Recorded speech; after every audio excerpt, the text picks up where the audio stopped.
Woe to those who are at ease in Zion, and to those who feel secure on the mountain of Samaria, the notable men of the first of the nations to whom the house of Israel comes. Pass over to Calneh and see, and from there go to Hamath the Great. Then go down to Gath of the Philistines. Are you better than these kingdoms? Or is their territory greater than your territory? Oh, you who put far away the day of disaster and bring near the seat of violence. Woe to those who lie on beds of ivory and stretch themselves out on their couches, and eat lambs from the flock and calves from the midst of the stall, who sing idle songs to the sound of the harp, and like David invent for themselves instruments of music, who drink wine in bowls and anoint themselves with the finest oils, but are not grieved over the ruin of Joseph.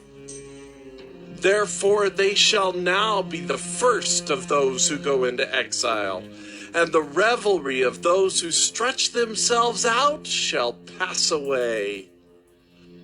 The Lord God has sworn by himself, declares the Lord, the God of hosts.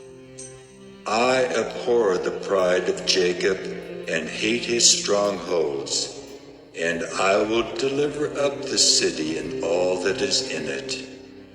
And if 10 men remain in one house, they shall die.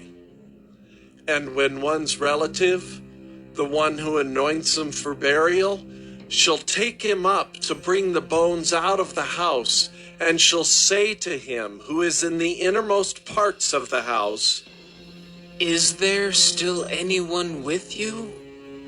He shall say, No.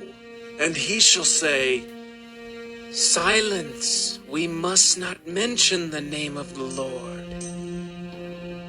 For behold, the Lord commands, and the great house shall be struck down into fragments, and the little house into bits.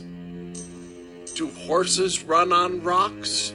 Does one plow there with oxen? But you have turned justice into poison, and the fruit of righteousness into wormwood. You who rejoice in Lo-Debar, who say, Have we not by our own strength captured Karnaim for ourselves? For behold, I will raise up against you a nation, O house of Israel, declares the Lord, the God of hosts.